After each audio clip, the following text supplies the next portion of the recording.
სახელითა მამისათა და ძისათა და სულისაწმინდისათა.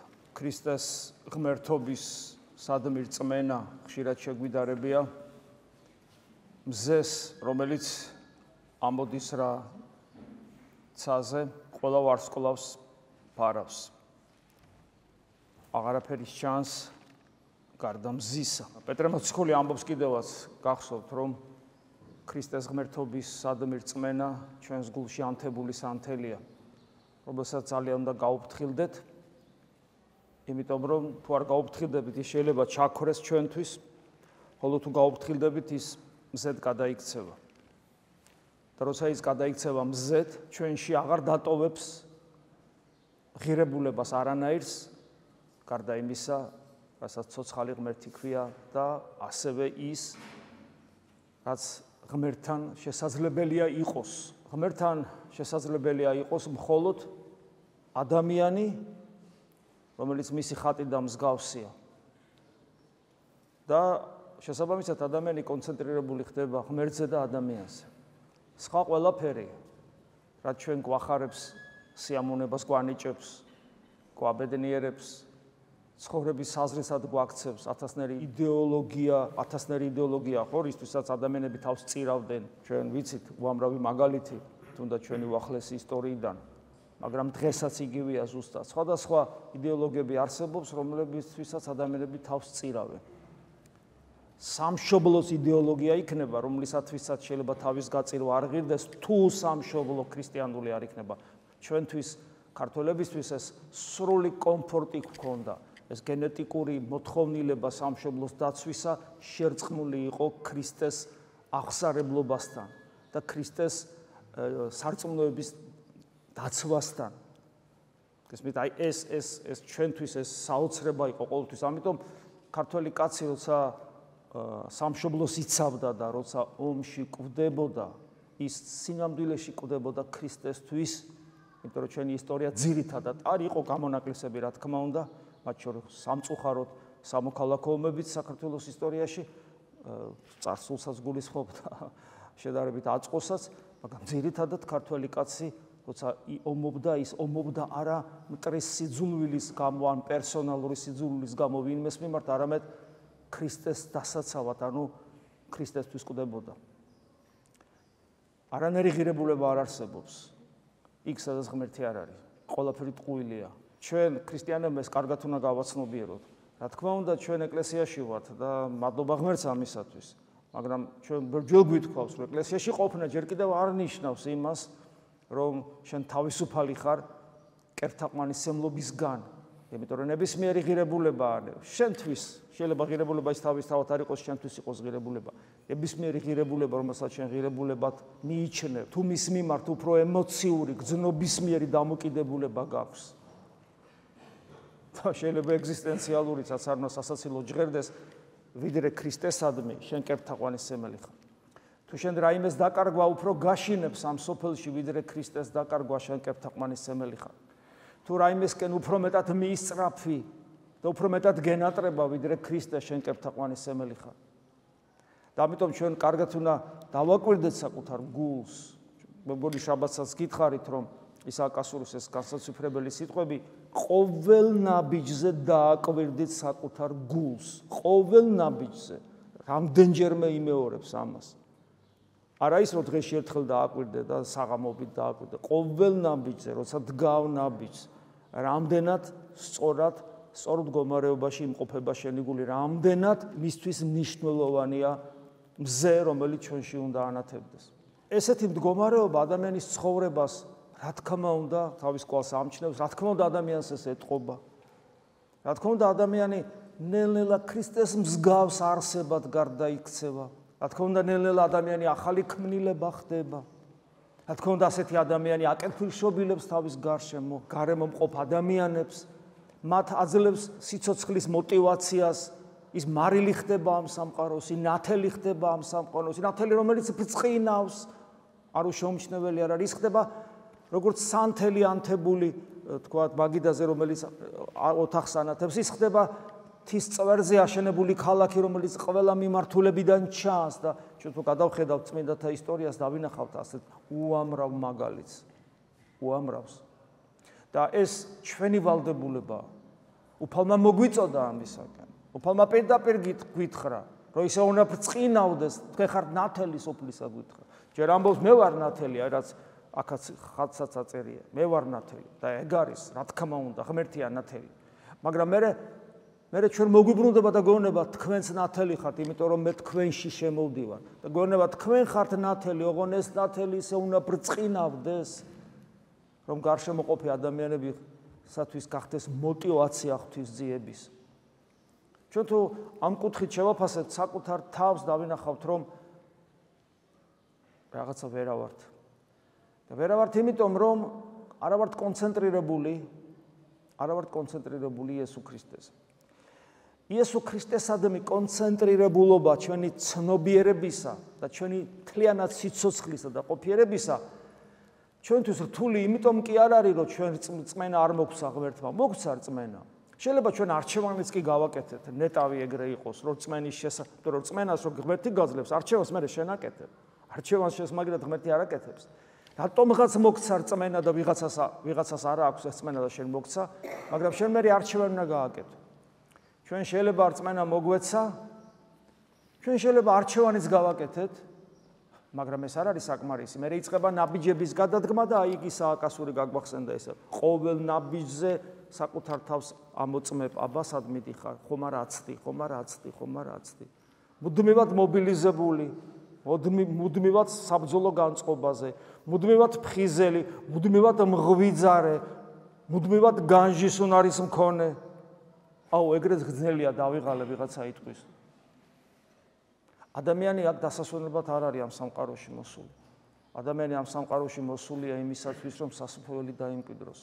და მას სჭირდება აი სწორედ ის მობილიზება, რომელზეც ჩვენ ახლა ვსაუბრობ. პავლე მოციქული ამაზე ძალიან ბევრს საუბრობს. და რა უშლის ხელს ადამიანს თუნდაც არჩევანი გაკეთებული ქონდეს, ჩვენი დაცემული ბუნება, რომელიც კვეცნობიერად და სამწუხაროდ ხშირად ცნობიერადაც ვკარნახობს, როგორ მოვიქცეთ. როგორ უნდა მოვიქცეთ. ისე რომ ჩვენ გვგონია, რომ ეს ჩვენი არჩევანია. ჩვენი არჩევანი იესო ქრისტე არ არის? ჩვენ ხო ავირჩიეთ იესო ქრისტე. ხო ავირჩიეთ. ვინ იტყვის ახლა ჩვენ შორს არა, ჩვენ არა. ჩვენ ავირჩიეთ იესო ქრისტე. მაშინ ჩვენი არჩევანის შესაბამისად, როცა არ მოვქმედებთ მიზეზი რა არის? ჩვენი ბუნება, რომელიც გვკარნახობს და გვკარნახობს იმგვარად შენიღბულად, რომ ძალიან ხშირად ის შენიღბული კარნახი, რომელშიც უკან დემონური ძალებიც კიდგანან, ხშირად ჩვენი არჩევანი გონია. ადამიანს უჭირს ქრისტეზე კონცენტრირება დაცემული ბუნების უკეთურების გამო. უჭირს. აი მაგალითად ადამიანები კითხულობენ წმინდა მამის ხუზულებებს, კითხულობენ სახარებას. მე ვგულისხმობ კარგი შემთხვევა როცა გვახარ, როცა არაფერს არ კითხულობს ადამიანი და არაფერი არ აინტერესებს, ეს უკვე ცალკე შემთხვევაა. აი როცა კითხულობს, მართლა იცი რომ წმინდა წერილთან კავშირი უნდა ქონდეს, წმინდა მამებთან კავშირი უნდა ქონდეს, კითხულობს. და ვიღაცასთან რომ საუბრის საშუალება მისცე, მე გაგახსენდება იაკობ მოციქულის სიტყვები, ნუ ყველა მოძღვრის, ნუ ყველა მოძღვრობს. ვიღაცასთან საუბრის საშუალება რომ მისცე და უთხრა რომ აიცი, აი ესენი მაძიებელი ხალხია და შენ 20 წელი ეკლესიაში ხარ და მიდი დაელაპარაკე ცოტა რომ ესე იგი ორი სიტყვით უთხრა რა არის სარწმუნოება და რა უნდა გააკეთოს. შეიძლება მოусმინოთ. ეხლა მე ჰარიდან არ ვსაუბრობ.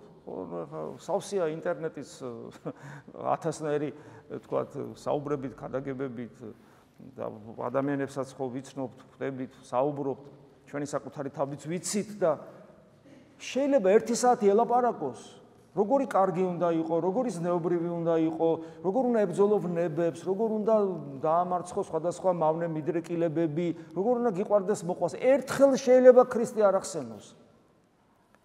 ან თუ ახსენოს ისე რაღაც როგორც ტექნიკური ტერმინი სიტყვის მასალა, თუ ქრისტიანები ვართ და ქრისტესაკენ ვისწრაფოთ. ეს ცით რას ნიშნავს? ადამიანს აქვს ილუზია, მიუხედავად იმისა, რომ ყველაფერს კითხულობს. თითქოს ყველაფერი უნდა იცოდეს. ადამიანს აქვს ილუზია, რომ ქრისტიანობა ეს არის ცოდვასთან ბრძოლა, სიკეთის მოხვეჭა და შენ მე კარგი ტიპი ხდები უკაცრავად ამ სიტყვისთვის, კარგი ტიპი ხდები და რა თქმა უნდა სასუფევლის ღირსი ხარ. ადამიანს ექნება ესეთი ილუზია, და ეხლა მე რო ამას ვამბობ, იცით რის მეშინია? შეიძლება ზოგიერთი თქვენგანი ფიქრობს რა, აბა ეგ არ არის, აბა რა არის? აბა როგორ უნდა იყოს სხვანაირად? ეგ არ არის, რომ კაი გავხდე, მცნებები აღვასრულო, ყველაფერს კარგად ვასრულებ, შვენიერი ვიღაცა ვარ და სასუფეველს დავიმკვიდრებ. აბა როგორ უნდა იყოს სხვანაირად? მე მეშინი ამას რომ ვამბობ, მრავალ თქვენგან შეიძლება ეს ასე და ამგვარადაც გონია. გესმით რა შეასაკ? ამიტომ დააკვირდით წმინდა წერილს, წმინდა მამებს და დააკვირდით ჩვენ რაზე ვსაუბრობთ ყოველთვის და რაზე უნდა გაკეთდეს კონცენტრირება და რას ნიშნავს იყო ქრისტიანი. გესმით? დააკვირდით. მთელი თქვენი არსება კონცენტრირებული უნდა იყოს იესო ქრისტეზე, თქვენთვის სიცოცხლეც, ობიექტურად არსებული სინამდვილეც, თქვენი ცხოვრების გზაც, სიკეთეც, სიყვარულიც, ყოველგვარი ღირებულება არის ერთი ორი სიტყვით გამოიხატება იესო ქრისტე, ცოცხალი ღმერთი ადამიანად მოსული. და არა თქვენი რაღაცა განსაკუთრებული მონაპოვარი და თქვენი შრომა და თქვენი მდგომარეობა და თქვენი კარგი ადამიანობა, არაფერი. მხოლოდ იესო ქრისტე. ჩემს გარეშე არაფერი შეგიძლიათ უფალი ხას უსვავს. ის ვიშიც ქრისტე არ ცხოვრობს და ვისი სიცოცხლეც არ არის თანხოდრილი ქრისტეს სიცოცხლესთან, შიგნით, ვინც არ არის გადაქცეული ღვთის ტაძრად, იქ არაფერი არ ხდება. პატივმოყვარეობის და საკუთარი ზნეობით თავმომწონების გარდა. და ლუსტრაცია სად ხდება ამისი? მოყვასთან ურთიერთობაში. და განსაცდელების დროს. მოყვასთან ურთიერთობაში ადამიანი იმ წამსვე ავლენს თავის უსიყვარულობას, როცა ის მოყვასი ისე შეეხება მას, რომ არ აწყობს. და განსაცდელი, ანუ ცხოვრებაში რომ მოდის რაღაც ისეთი პერიოდი, რომელიც მას არ დაუგეგმავს და მისგან დამოუკიდებლად ხდება. ესეც მას არ აწყობს. აი ამ დროს იმ წამსვე ხუხულასავით ჩამოიშლება მთელი ქრისტიანობა ასეთი ადამიანისა. და ჩვენთვის ჩვენ ცხოვრებაში როცა განსაცდელები ხდება და ჩვენ ცხოვრებაში ვიღაცა რომ ისე გვეხება ჩვენ რომ არ მოგწონს, იცოდეთ ეს ღვთის დაშვებით ხდება, იმიტომ რომ გამოგაფხიზლოს ღმერთმა და თავი რომ ქრისტიანი გონია სინამდვილეში დაგანახოს რომ არ ახარ ქრისტიანი. და რაღაცა უნდა შეცვალოს შენ სულიერ ცხოვრებაში. სიმონ ახალი ღვთისმეტყველი ასე დროს ამბობს, რომ ასეთ ადამიანს უნდა ესეთ ადამიანს დაждდეს და თავიდან გაიაზროს სად არის და ვისი სახელი ქვია და რა არის მის საკეთებელი. როცა დავინახავთ ქრისტიანობას აი ასე და ამგვარად, მე გასაგები ხდება ბევრ რამე წმინდა წერილში. მაგალითად, მათეს სახარებაში და დღეს აღმოვიკითხეთ.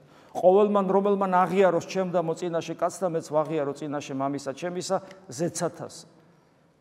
ამას იმიტომ გვეუბნება, რომ ადამიანთა წინაშე აღიარება შენი ქრისტიანობისა მარტივი არ არის და აღიარება არა მარტო სიტყვით ხდება, არამედ ცხოვრების წესით. თუ ცხოვრების წესით შენ არ ადასტურებ შენ ქრისტიანობას, ჯობია საერთოდ ხმა არ მოიღო, იმიტომ რომ ეკლესიაში არ ცხოვრ. და ცხოვრების წესით ჩვენ ძალიან ხშირად გამოსთას ვერ ვაბარებთ. ხოლო რომელმან უარყოს მე წინაშე კაც და უარყო იგი მეცა წინაშე მამისა ჩემისა ზეცათასა. განსაკუთრებულად უღმერთო გარემოში მოხვედრილი ადამიანმა შეიძლება უკან დაიხიოს და როცა საჭირო იყოს აღსარებლობა გაჩუმდეს იმის გამო, რომ რა ვიცი, ხა რა სიტყვია, რა ფიქრებენ, როგორ შემოუძახებენ. როგორ უნდა გაიგო ეს სიტყვები, თუ არა ისე, როგორც ჩვენ საუბრობდით, რომ ერთადერთი ღირებულება, როგორც ერთადერთი ობიექტურად არსებული სინამდვილე, როგორც ერთადერთი ყოფიერება, რადგან ღმერთია, თუ ას ადამიანს გაცნობიერებული აქვს, მაშინ ხვდება ამ სიტყვებს, რას ნიშნავს. რომელსა უყვარდეს მამა, ანუ დედა, უფრო ის ჩემს არა არის, იგი ჩემ და ღირს, რომელსა უყვარდეს ზე, ანუ ასული, უფრო ის ჩემსა, იგი არა არის, ჩემ და ღირს. და მსგავსი ადგილები ძალიან ბევრია. ერთის მხრივ პირდაპირ მოგვიწოდებს წმინდა წერილი ოჯახის, პავლე მოციქული პირდაპირ ამბობს, ვისაც თავისი ოჯახი არ უყვარს და არ ზრუნავს ოჯახზე, ის ურწმუნოზე უარესია. დედმამის სიყვარული, ეს არის სავალდებულო და დედმამის შეურაცხყოფა, ეს არის სასიკვდილე ცოდვა. მაგრამ მეორე მხრივ ამას გვეუბნება და როგორ უნდა გავიგოთ ეს? აი ესე. თუ თავარი ღირებულება შენში არ არის, დედმამის სიყვარულის და ოჯახის წევრის სიყვარულის ტყუილია. ესმით, ყველაფერი კერპად იქცევა. რასაც ღმერთზე წინ დააყენებ და ღმერთმა მოგცა შენი შვილის გული რო ძგერს, ესეც ღმერთისგან ძგერს, აბა საიდან? და რომელმან არ აღიღოს ჯვარი თვისი და შემომიდგეს მე, იგი არა არის ჩემ და ღირს. ჩვენ ჯვარზე სულ წუწუნებთ, სულ დრტვინავთ, აი ესე ჯვარი და აი ეს რა პრობლემა მაგდა. აიღე და გაყევი ქრისტეს და თუ ამას არ აკეთებ და თან ამბობს ხო მრავალ ადგილას უნდა უარყო საკუთარი თავი, საკუთარი ეგოიზმი, საკუთარი ინდივიდუალიზმი, საკუთარი სიმართლე, საკუთარი ნება, საკუთარი შეხედულებები. ადამიანს ეს არ ესმის, იმიტომ რომ გონია რომ ამით ის თავისუფლებას კარგავს.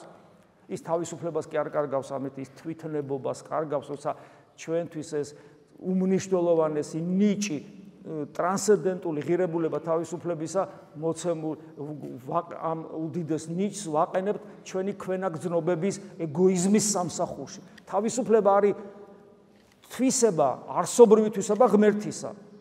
სამყაროში ის არავის არ აქვს. შენ მოგცა დაუმსახურებლად და მე შენ ამ ღვთაებრივ თვისებას, რომელმაც შენ ღმერთამდე უნდა აგიყვანოს, იყენებ შენი უკეთური ვნებების სამსახურში. და გონია თავისუფლება. და აი პავლე მოციქულის სიტყვებია ეს ებრაელთა მიმართ ეპისტოლე მე-11 თავი, როცა იგი მოკლედ ახასიათებს თუ როგორები იყვნენ ისინი, ვინც ღმერთზე იყვნენ კონცენტრირებულები. რეებს აღარ ითმენდნენ ამ სამყაროსაგან. დღეს აღმოვიკითხეთ ჩვენ ეს გახსოვთ ალბათ, როგორები იყვნენ, დაითმინეს გმობა, გვემა, ბორკილები, დილეგი, იყვნენ ჩაქოლილნი, შუაზე გადახერხილნი, ხმლით განგმირულნი, ცხვრისა თუ თხის ტყავებით მოარულნი, გაჭირვებულნი, ურვილნი, ძვირხილულნი და მათი ღირსი არ იყო მთელი ქვეყანა, პავლე მოციქული ამბობს. უდაბნოებსა და თუ კლდეღრეში მოხეტიანი მღვიმესა და ნაპრალებსა შეფარებულნი. როგორ ცხოვრობდნენ ეს? იმიტომ რომ სამყარო განდევნიდა მათ თავისი უკეთურებით, ამასოფლის სული მათ განდევნიდა თავის წიაღიდან. მაგრამ მათ რა ქონდათ?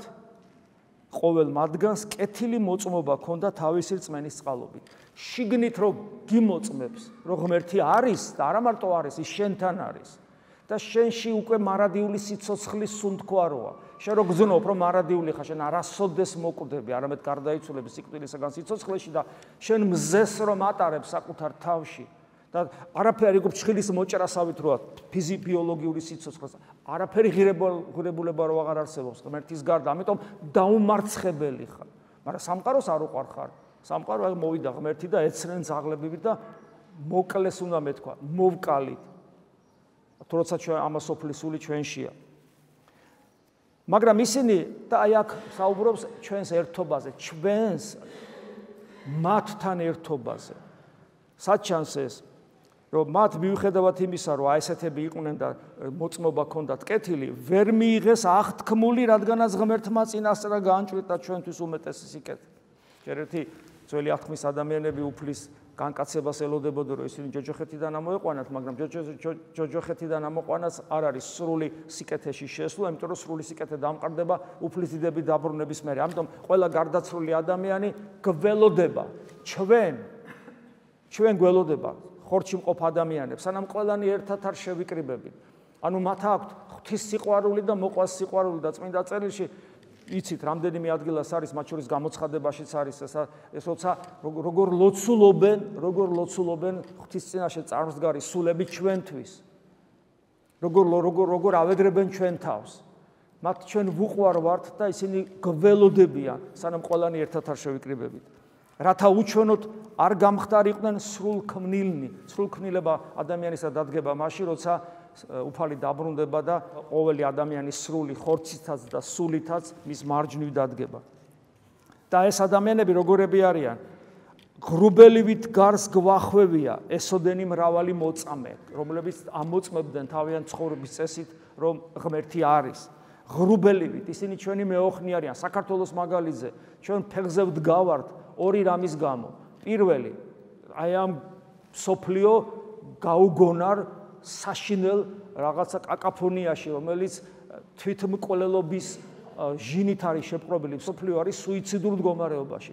გამალებული მიდის თვითმკვლელობისკენ, რომელიც ბოლოს დამთავრდება ანტიქრისტესკენ. შეიძლება ამის მომსწრენი ჩვენ ყველანიც კი გავხდეთ, კაცმა არ იცის. იმდენად გაგიჟდა მთელი სამყარო. ადამიანის სიცოცხლეს ნულოვანი ღირებულება აქვს, ფარისევლობაზე იმობს, უსიყვარულობა, სიძულვილი და ჰედონიზმი და ასე შემდეგ. და საქართველოს გადარჩენა რაში მდგომარეობს ნეტა? ორი რამეა, ღმერთი თავისთავად ცხადია. პირველი ეს არის ჩვენი აი წინაპრები, რომლებიც ღრუბელივით გარს გვახვევია, უამრავი მოწამე, რომლებიც მეოხნი არიან ღვთის წინაშე ჩვენთვის.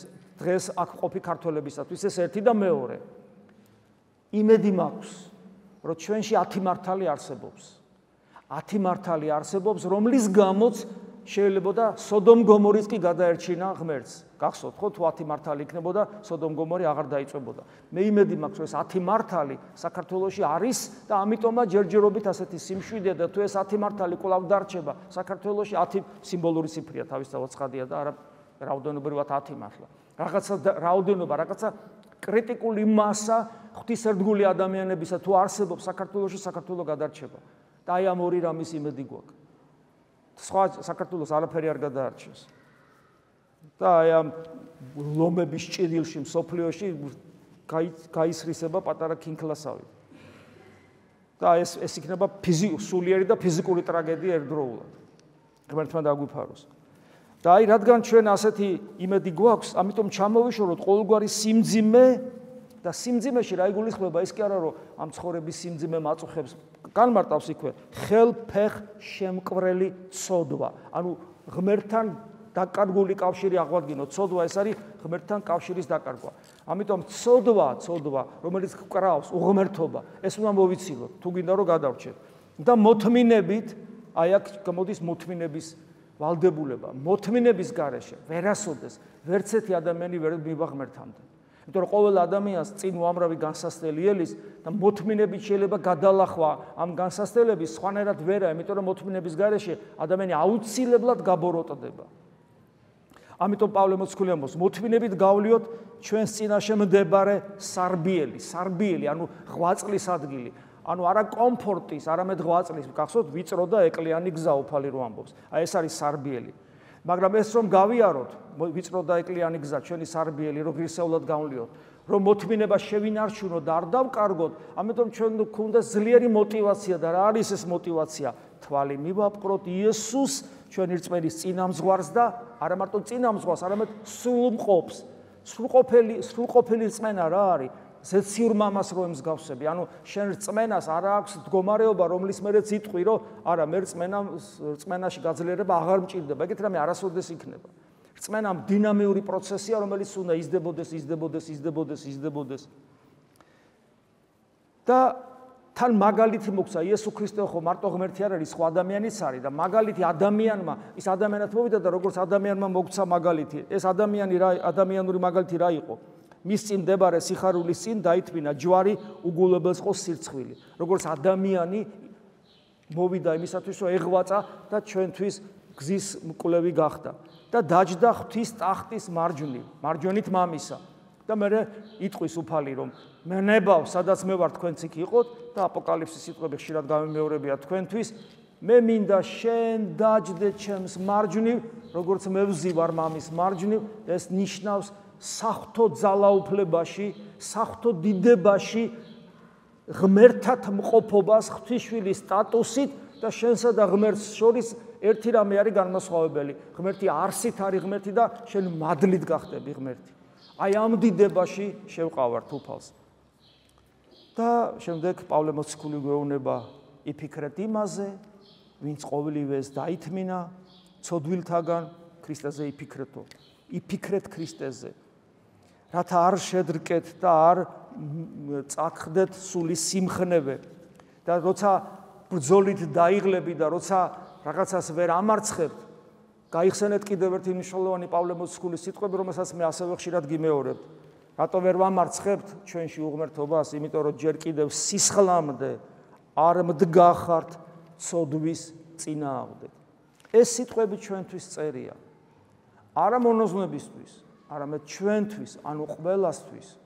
ხოლო ვინც ამ სიტყვებს უარყოფს თავის ყოველდღიურ ცხოვრებისეულ პრაქტიკაში, სულიერ ცხოვრებაში, ის ვერ მოახერხებს იყოს კონცენტრირებული იესო ქრისტეზე, თვალი მიაპყროს მუდამ უფალს იესო ქრისტეს, რომელზე თვალს მიპყრობის გარეშე ვერაფერს ვერ გავაკეთებ. ხოლო ვინც ამას გააკეთებს, ვინც იბრძოლებს და ვისთვისაც ცხოვრების და სიცოცხლის და გულისცემის და სუნთქვის мотиваცია იესო ქრისტეა, გამერწმუნდეთ, ამაზე ბედნიერი ადამიანი არ არსებობს, იმიტომ რომ მის სულში მზე კიაფობს, რომელიც არა მარტო ღვაწლისკენ უბიძგებს, არამედ გონება მიუწვდომელ სიხარულს და მხიარულებას ანიჭებს და სასუფევლის წინა გემოს ხილვას აგემებინებს მას ძალიან ხშირად და ყოველ დღეს და ყოველ წამსაც.